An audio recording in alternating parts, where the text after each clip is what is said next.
ಸೌಜನ್ಯ ಹತ್ಯೆ ಖಂಡಿಸಿ ಮರು ತನಿಖೆಗೆ ಆಗ್ರಹಿಸಿ ಕರುನಾಡ ರಕ್ಷಣಾ ವೇದಿಕೆ ಪ್ರತಿಭಟನೆ.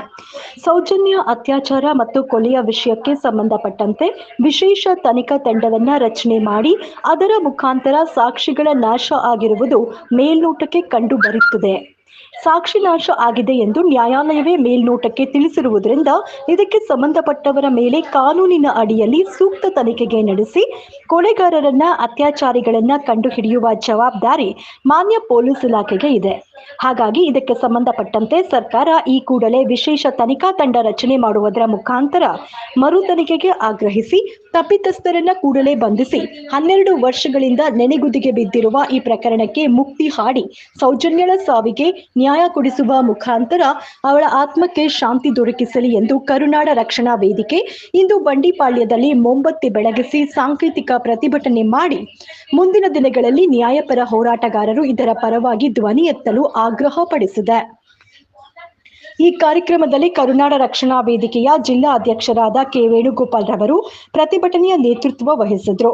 ಪ್ರತಿಭಟನೆಯಲ್ಲಿ ರಾಜ್ಯ ಗೌರವಾಧ್ಯಕ್ಷರಾದ ಎಂ ರಾಮೇಗೌಡ, ರಾಜ್ಯಾಧ್ಯಕ್ಷರಾದ ಬಸವರಾಜು, ಮಹಿಳಾ ರಾಜ್ಯ ಕಾರ್ಯದರ್ಶಿ ಸವಿತಾ ಎಸ್ ಗೌಡ, ಮಂಜುಳಾ, ಸತೀಶ್, ರಾಜ್ಯ ಯುವ ಘಟಕದ ಅಧ್ಯಕ್ಷ ಸಂಜಯ್ ಹಾಗೂ ಜಿಲ್ಲಾ ಕಮಿಟಿಯ ಸದಸ್ಯರಾದ ಸಂತೋಷ್, ರವಿ, ಸುರೇಶ್, ನಿತೀಶ್, ಮಹೇಶ್, ನಾಗೇಶ್ ಇನ್ನಿತರ ಪದಾಧಿಕಾರಿಗಳು ಭಾಗವಹಿಸಿದ್ರು. ಆಗ್ರಹ ಮಾಡೋದಕ್ಕೆ ನಾವು ಮುಂದೆ ಬಂದ್ವಿ ಅಂತಂದ್ರೆ ನಮ್ಮ ಧಾರ್ಮಿಕ ಕ್ಷೇತ್ರಗಳಲ್ಲಿ ನಡೆಯುತ್ತಿರುವಂತಹ ಧಾರ್ಮಿಕ ಕ್ಷೇತ್ರಗಳ ಮೇಲೆ ಯಾವುದೇ ಕೆಟ್ಟ ಅಭಿಪ್ರಾಯ ಬರಬಾರದು.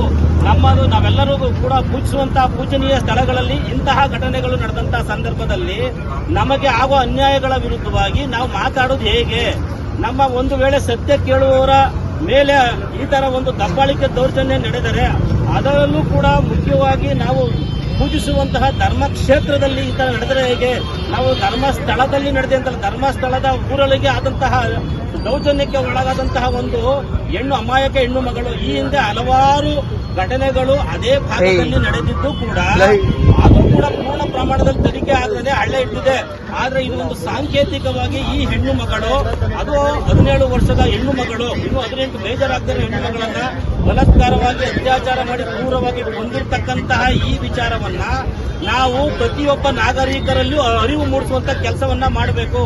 ಇದರ ವಿರುದ್ಧವಾಗಿ ಯಾರು ಮಾಡಿದ್ದಾರೋ ಅದು ಎಂತ ಪ್ರಭಾವಿ ವ್ಯಕ್ತಿಗಳಾಗಿರ್ಲಿ ಅಥವಾ ಯಾವುದೇ ವ್ಯಕ್ತಿಗಳಾಗಿರ್ಲಿ ಅಥವಾ ಸಂತೋಷ್ ರಾವೇ ಆಗಿರ್ಲಿ, ಮತ್ತೊಮ್ಮೆ ಮರು ತನಿಖೆಗೆ ಒಳಪಡಿಸಿದ ಸಂದರ್ಭದಲ್ಲಿ ಸಂತೋಷ್ ರಾವೇ ಹೌದು ಅನ್ನೋದಕ್ಕೆ ಈಗ ಕೆಲವೊಂದು ಸಾಕ್ಷ್ಯಾಧಾರಗಳು ನಾಶ ಆಗಿದೆ ಅಂತ ಏನ್ ಹೇಳ್ತಾರೋ ಅದರ ವಿಚಾರಗಳು ಕೂಡ ಮತ್ತೆ ಮರು ತನಿಖೆಗಾಗಿ ಒಂದು ವೇಳೆ ಏನಾದರೂ ಸಾಕ್ಷ್ಯಗಳ ನಾಶ ಮಾಡೋದಕ್ಕೆ ಪ್ರಾಮಾಣಿಕವಾಗಿ ಸಾಕ್ಷ್ಯಗಳ ನಾಶ ಮಾಡೋದಕ್ಕೆ ಏನಾದರೂ ಪ್ರಯತ್ನ ಪಟ್ಟಿದ್ರೆ ಅಂತಹ ಅಧಿಕಾರಿಗಳ ವಿರುದ್ಧವನ್ನು ಕೂಡ ನಮ್ಮ ಸರ್ಕಾರ ಅವರ ವಿರುದ್ಧವನ್ನು ಕೂಡ ಕ್ರಮ ಕೈಗೊಂಡು ಅವರನ್ನು ಇಲಾಖಾವಾರು ತನಿಖೆಗೆ ಒಳಪಡಿಸಬೇಕು.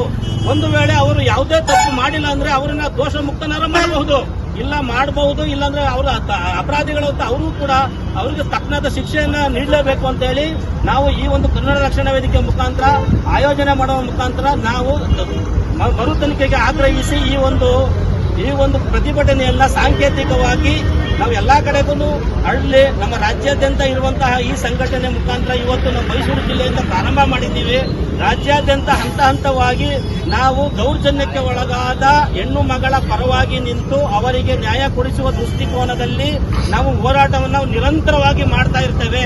ಇದಕ್ಕೆ ನಮ್ಮ ರಾಜ್ಯಾಧ್ಯಕ್ಷರು ಕೂಡ ಸಂಪೂರ್ಣವಾಗಿ ಬಸವರಾಜ್ ಅವರು ಸಂಪೂರ್ಣವಾಗಿ ಬೆಂಬಲ ವ್ಯಕ್ತಪಡಿಸಿ, ಜಿಲ್ಲಾಧ್ಯಕ್ಷರು ಇಲ್ಲ ನಾವು ಮೈಸೂರಿಂದನೇ ಮಾಡೋಣ, ಇವಾಗ ಇಲ್ಲಿಂದನೇ ಈ ಒಂದು ಕಾರ್ಯಕ್ರಮ ಚಾಲ್ತಿ ಕೊಡೋಣ, ಈ ದಿನನೇ ಅವನ್ನು ಮಾಡೋಣ. ಮುಂದಿನ ದಿನಗಳಲ್ಲಿ ಇತರೆ ಎಲ್ಲಾ ಸಂಘಟನೆಗಳು ಯಾರು ಯೋಚನೆ ಮಾಡ್ತಾರೋ ಎಲ್ಲಾ ಸಂಘಟನೆಗಳನ್ನು ಒಳಗೊಂಡಂತೆ ಕರ್ನಾಟಕ ರಾಜ್ಯದಲ್ಲಿ ಅದು ಪೂಜನೀಯ ಸ್ಥಳದಲ್ಲಿ ಏನಾಗಿ ಕಳಂಕ ಅಂಟಿದೆಯೋ ಆ ಕಳಂಕವನ್ನ ಅಪರಾಧಿಯನ್ನ ನಾವು ನಿಜವಾದ ಅಪರಾಧಿಯನ್ನ ಅರೆಸ್ಟ್ ಮಾಡುವ ಮುಖಾಂತರ ಅವರಿಗೆ ಸೂಕ್ತ ತನಿಖೆ ಮಾಡಿ ಅವರ ಅಪರಾಧಿ ಮಾಡಿ ಅವರಿಗೆ ಸೂಕ್ತ ಅಂದ್ರೆ ಗಲ್ಲು ಶಿಕ್ಷೆವರೆಗೂ ಅವರನ್ನ ತಗೊಂಡೋಗುವ ಮುಖಾಂತರ ನಾವು ಅವರಿಗೆ ಈ ಕರ್ನಾಟಕದ ವ್ಯವಸ್ಥೆ ಬಗ್ಗೆ ಮತ್ತೊಮ್ಮೆ ಒಳ್ಳೆಯದನ್ನ ನಮ್ಮ ಧರ್ಮ ಕ್ಷೇತ್ರದ ಬಗ್ಗೆ ಒಳ್ಳೆಯ ಭಾವನೆಗಳನ್ನು ಈ ನಮ್ಮ ಎಕ್ಸ್ಪೆಷಲಿ ಹಿಂದೂಗಳಲ್ಲದೆ ಎಲ್ಲಾ ಧರ್ಮೀಯರು ಕೂಡ ಹೋಗಿ ನೋಡುವಂತಹ ಪೂಜೆ ಮಾಡುವಂತಹ ಸ್ಥಳ ಅದು. ಆ ಸ್ಥಳಕ್ಕೆ ಅಂಟಿರುವ ಕಳಂಕವನ್ನು ತೆಗೆಯುವಂತ ನಿಟ್ಟಿನಲ್ಲಿ ಈ ಒಂದು ಪ್ರತಿಭಟನೆ ನಂಬಿಕೊಳ್ಳೋಣ ಅಂತ ಹೇಳಿ ಇವತ್ತಿನ ಕಾರ್ಯಕ್ರಮ ಸಾಂಕೇತಿಕವಾಗಿದೆ. ಇದಕ್ಕೆ ನೀವೆಲ್ಲರೂ ಕೂಡ ಈ ಒಂದು ಭಾಗವಹಿಸಿದ್ದೀರಿ. ಮುಂದಿನ ದಿನಗಳಲ್ಲಿ ಇದನ್ನ ಅತಿ ಹೆಚ್ಚಾಗಿ ಇದೇ ರೀತಿಯಾಗಿ ಶಾಂತಿಯುತವಾಗಿ ಪ್ರತಿಭಟನೆ ಮಾಡುವ ಮುಖಾಂತರ ಸರ್ಕಾರ